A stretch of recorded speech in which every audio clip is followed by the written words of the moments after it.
Ce mardi 2 février, le projet de nouveau pont du Larivot a conduit la présidente et les conseillers du CESE-SEG à initier une séance de travail avec les exécutifs et parlementaires. Ariane Fleurival nous en dévoile les contours. L'objet de la réunion, c'est de rencontrer les élus. Donc nous avons eu la chance d'avoir ensemble les députés, le président de l'association des maires et le maire de Macoria. Une démarche saluée par l'ensemble des élus, notamment le président de l'association des maires, de la CCDS et maire de Kourou, François Ringuet, et Gilles Adelson, maire de Macoria, qui accueillait les débats. Le CESE il amène donc son expertise et sa vision sur tout le territoire, puisque c'est un ensemble de chefs d'entreprise, de développement économique. C'est un des moteurs essentiels dans le développement d'un territoire.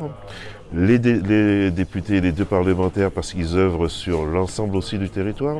Le président donc, de l'AMG et le président donc, de l'agglomération, tout simplement parce que ce pont n'est pas l'ouvrage de Macoria ou de Matoury, c'est un ouvrage qui est destiné à servir tous les Guyanais, qu'ils soient de l'Est ou de l'Ouest, du littoral ou du fleuve. Et déjà, je trouve que c'est une très bonne chose de la part donc, du CESEG d'avoir réuni l'ensemble des élus et les parlementaires, enfin les élus et les parlementaires pour discuter de la situation sur le pont du Larivot. Les élus se rejoignent également sur leur position quant au projet qui, selon eux, ne correspond pas à la réalité du territoire. Ma position, elle est tout à fait claire et c'est celle que je tiens depuis un certain nombre d'années.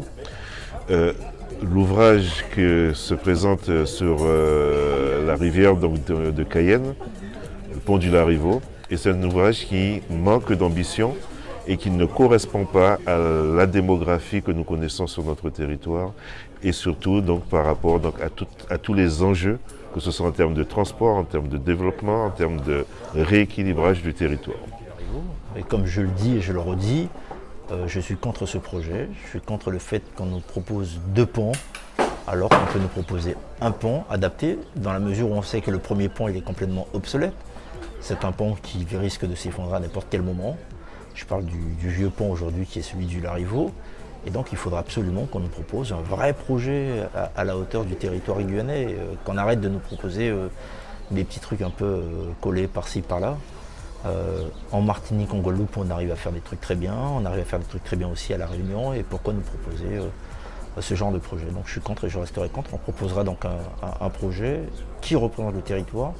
Il y aura une motion donc, de la part des élus de l'AMG et les élus qui voudront se joindre à nous pour dire stop et non à ce projet, ce futur projet du Larivot. À côté de la question qui est propre au pont lui-même, j'ai envie de poser la question de savoir est-ce que nous ne pourrions pas commencer dès aujourd'hui à penser l'aménagement de ce territoire, parce qu'en réalité, la difficulté que nous rencontrons en ce moment, c'est que tout est concentré sur l'île de Cayenne et nous n'avons pas réussi à nous accaparer le territoire, le pays Guyane, pour faire en sorte de l'aménager. À l'issue des échanges, les membres du Conseil économique et social ont pu mesurer l'intérêt de leur intervention sur ce dossier.